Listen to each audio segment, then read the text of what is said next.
দৰঙৰ খতৰা ফেৰুৱা পথৰ গৰাখহনীয়া আৰু নিৰ্মাণক লৈ অভিযোগ স্থানীয় ৰাইজৰ। দৰঙৰ অন্যতম এটি ব্যস্ত পথ খতৰা ফেৰুৱা পথ। মঙলদৈ, দলগাঁও আৰু চিপাঝাৰ ক্ষেত্ৰীয় পথ সংমণ্ডলৰ দ্বাৰা SDMF 2023-24 বৰ্ষৰ যোৱা ইংৰাজী 2025 বৰ্ষৰ ডিচেম্বৰ মাহৰ 6 তাৰিখে খতৰা ফেৰুৱা পথৰ খহনীয়া প্ৰতিৰোধৰ শুভাৰম্ভণি কৰিছিল। বৃহত্তৰ পশ্চিম দৰংবাসীয়ে এই আঁচনিক লৈ বিপুলভাৱে উৎসাহিত হৈ পৰিছিল। গৰাখহনীয়া প্ৰতিৰোধৰ বাবে কাম লাভ কৰা ঠিকাদাৰে ইতিমধ্যে নিৰ্মাণ কাৰ্য আগবঢ়াই নিছে যদিও স্থানীয় ৰাইজে সংবাদ মাধ্যমৰ আগত অসন্তুষ্টি প্ৰকাশ কৰিছে। বিশেষকৈ দুনি ফেৰুৱা যি ঠাইত কালপানী নৈ গৰাখহনীয়া প্ৰতিৰোধৰ কাম আৰম্ভ কৰিছে যদিও যি ধৰণে কাম হ'ব লাগিছিল সেই লৈ ৰাইজ নিৰ্মাণৰ ক্ষেত্ৰত অসন্তুষ্ট। বাৰিষা কালপানী নৈ পানী ইমানেই খৰস্ৰোতা যে নৈ দাঁতিৰ ওচৰত থকা ব্যক্তিসকলেহে বুজি পায়। নদীৰ খহনীয়া ঠাইতো যি ধৰণে বোল্ডাৰ পিষ্টিংছ হ'ব লাগিছিল তেনে নোহোৱাত ক্ষোভ প্ৰকাশ কৰি বিভাগীয় কৰ্তৃপক্ষক দৃষ্টিগোচৰ কৰি ব্যৱস্থা গ্ৰহণৰ আহ্বান ৰাইজৰ। খহনীয়া প্ৰতিৰোধৰ বাবে ব্যৱহাৰ কৰা সৰু সৰু শিল দিয়াত ৰাইজ ক্ষোভিত হৈ বিধায়ক ডক্টৰ পৰমানন্দ ৰাজবংশীৰ হস্তক্ষেপ বিচাৰিছে। নামখলৰ পৰা চিন্তু কলিতাৰ ৰিপৰ্ট, AIN লাইভ। নমস্কাৰ, আমি দুনি ফেৰুৱা গাঁৱৰ স্থায়ী বাসিন্দা। আমি এই গাঁৱৰ মাজেৰে আমাৰ দুনি খতৰা সংযোগী পথটো গৈছে। এই সংযোগী পথটোত আমাৰ কালপানী নদীত এটা গৰাখহনীয়া হৈ থাকে। প্ৰতি বছৰে গৰাখহনীয়া হয়। ইয়াৰ আগতে 2-3বাৰ ইয়াতে আমাৰ পিটচিং হৈছিলে।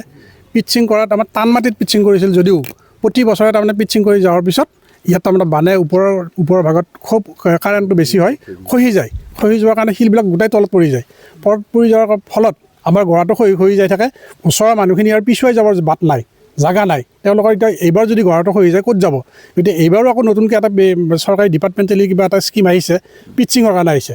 তেওঁলোকে এইটো পিটচিং কৰি আছে। আমি দেখিছোঁ যে এইবাৰো ঠিক তেনেকুৱাই কাম কৰিছে। তলত 2টা ষ্টেক দিছে, কিন্তু ওপৰৰখিনি তেওঁলোকে এতিয়া এইবাৰ মাটি জাপি পিটচিং কৰিম বুলি কৈছে, সৰু সৰু বোল্ডাৰ পিটচিং। গতিকে এইবাৰ আমি দেখিছোঁ এইবাৰ আগত টান মাটি থাকোঁতে খহি গৈছিল। এইবাৰ তেওঁলোকে নতুন মাটি জাপি তাত পিটচিং কৰিব বিচাৰিছে। ইমান কাৰেণ্ট থকা নদী এটাত কেনেকৈ এই পিটচিং ৰ'ব? এই পিটচিংটো যিহেতু প্ৰথম বানপানী অহাৰ লগে লগে নতুন মাটিটো খহি যোৱাৰ লগে লগে গোটেই শিলখিনি নামি আহিব আৰু গৰাকেইটা এইবাৰ ভাঙি যাব। ইয়াত আগতে আমাৰ গছ-গছনি ৰুই আমি বাঁহ ৰুই এই গৰাটো ধুনীয়াকৈ খহনীয়া প্ৰতিৰোধ কৰি আছিলোঁ। এইবাৰ তেওঁলোকে আহি গোটেই গাছ-বাহনি গোটেইখিনি কাটি পেলালে। আমাৰ এই ৰাইজক কাকো সোধা নাই, কোনো বাঁহ এডালো কাটিব নোৱাৰিলে, গাছো কাটিব নোৱাৰিলে। চব আমাৰ মানে বিস্তৰ ক্ষতি হৈছে আমাৰ গাঁৱৰ মানুহৰ। গতিকে হওক, আমাৰ যদি গৰাটো স্থায়ী হয়, কিন্তু তেওঁলোকে যিটো কাম কৰি আছে এতিয়া, এইটো আমি ভাবিছোঁ স্কিমত কি আছে আমি নাজানো, কিন্তু আমি আগৰ অভিজ্ঞতা মানে কৈছোঁ, ইয়াত যিটো 2 বছৰ আগতে আমাৰ পিটচিং কৰিছিল, এইবিলাক খহি আহি চব শিল বোল্ডাৰবিলাক তলত পৰিছে। এইবাৰ আকৌ তেওঁলোকৰ নতুন মাটি জাপি তাত পিটচিং কি এইটো ছিষ্টেম আমি বুজি নাপাওঁ। হয়তো ইঞ্জিনিয়াৰ কিবা থাকিব পাৰে, আমি নাজানো, কিন্তু আমি মানে আশ্বস্ত হ'ব পৰা নাই। ইয়াত নতুন মাটি জাপি পিটচিং কৰিলে এই পিটচিংটো ৰ'ব জানো? ইমান কাৰেণ্ট এই নদীটো প্ৰায় 15 ফুট 16 ফুট দ। এই নদীটোত এই ইমান কাৰেণ্ট থকা নদীটোত এই বোল্ডাৰ পিটচিং কেনেকৈ ৰ'ব?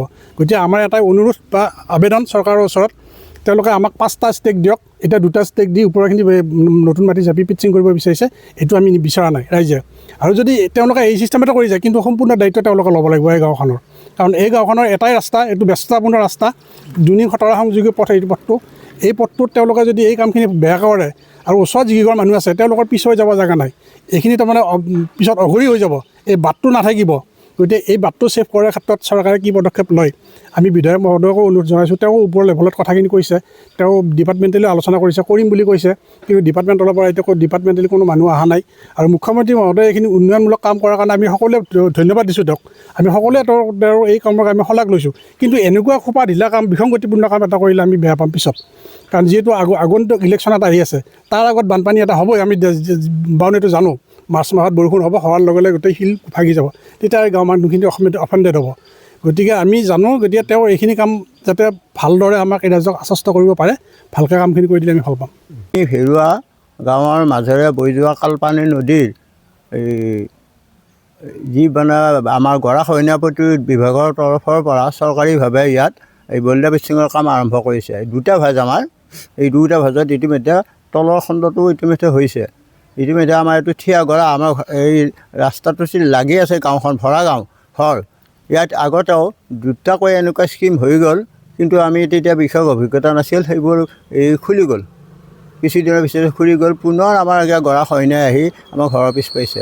সেয়ে আমি এইটো অভিযোগ নাই, আমি আহ্বান জনাইছোঁ আমাৰ কৰ্তৃপক্ষলৈ, আমাক যাতে কামটো আমাক বৰ অতি মানে ভৱিষ্যতৰ কাৰণে আমি সুৰক্ষা পাওঁ আৰু দ্বিতীয়বাৰ আমাৰ এনেকুৱা সুযোগ নহ'ব। সেয়ে ইয়াত আমি একদম ওখকৈ ইয়াত এতিয়া 3টা ষ্টেপ দিম বুলি কৈছে তেওঁলোকে।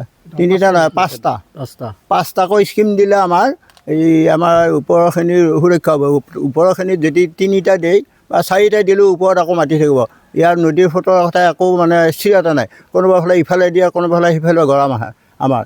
গতিকে এইবাৰ এই 5টাকৈ আমি আমাক যদি শিলৰ গাৰু দিয়ে ইয়াত, তেতিয়া আমাৰ ভৱিষ্যতৰ কাৰণে সুৰক্ষা হ'ব আৰু কামটো আমি আৰু ভালদৰে হোৱাটো। ইয়াৰ সেই পূব ছাইডত দুটা স্কিমৰ, 2টা ভাজৰ স্কিমত পূব ফালৰ দিকে এটা তেওঁলোকে দিছে, শিলৰ ষ্টেপ দিছে, শিলৰ ষ্টেপ গাৰু। গতিকে এই গাৰুকেইটা আমাক ওখ কৰি দিব লাগে আৰু অলপ দীঘল কৰি দিব লাগে। তেওঁলোকে যিটো কৈছে তাৰ ওপৰেদি পানী আহি আকৌ পুনৰ আহিব, খুলি লৈ যাব ভৱিষ্যতে। এই নদীৰ বাৰিষা ভয়ংকৰ ৰূপ, আমাৰ ৰাস্তাৰ ওপৰেদিও পানী বাগেৰে। গতিকে আপোনালোকক মই জ্যেষ্ঠ হিচাপে আজি 80 বছৰ হৈছে এই গাঁৱত মোৰ, বৰ্তমান উঠি অহাখিনি সিহঁতে নাজানে আগৰ স্কিমকেইটা। গতিকে যাতে ভৱিষ্যতৰ প্ৰজন্মই ইয়াত সুৰক্ষা পায়, তাৰ কাৰণে কামটো আমি স্থায়ীভাৱে কৰি দিবৰ কাৰণে। আচলতে এইটো ঠিকাদাৰে কি ক্ষিৰতী গাড়ীৰ দৰে ব্যৱহাৰ কৰিছিল? তেনেকৈ আগৰ স্কিমকেইটা তেনেকৈ হ'ল, ঠিকাদাৰে কিবা ফিনিচিং আমাৰ ফটো মাৰি দিছে আমি নাজানো। তাৰপিছত গৈ গ'ল। আগতে আমাৰ এটা ডুং কৰি দিছিল হেৰিফালে দক্ষিণফালে, তাৰপিছত সেইপিনি পানী নগ'লে তেওঁলোকে তাত এই স্কিমটো ফিনিচিং হোৱা বুলি ফটো মাৰি লৈ গ'ল। তাত আমি এই স্কিমটো আমি নাজানিলোৱে, আৰু এইটো ক্ষেত্ৰতো আমি বিশেষকৈ জানা নাই। আমাৰ ঠিকাদাৰে কৈছে আমি ঘৰত নাথাকোঁ, ক'ৰবাত খাব, আমিতো গৈছে নহয়, আমি নহয় আহে আমি। গতিকে আজি আমাৰ সাংবাদিকসকল আহিল, তেওঁলোকৰ যোগেদি আমাৰ বিভাগীয় কৰ্তৃপক্ষক আমি এই অনুৰোধ জনাইছোঁ, আহ্বান জনাইছোঁ, যাতে আমি ভৱিষ্যতৰ কাৰণে এই গাঁওখন মাজতে এটা বৰ নামঘৰ আছে, সেই নামঘৰৰ পূবফালেদি ভাবিছোঁ আমি ঘৰৰ এতিয়া নদীৰ কিনাৰতে আছোঁ, যাতে আমাক সুৰক্ষা দিবৰ কাৰণে কামটো ভালদৰে আমাক কৰি দিয়ে।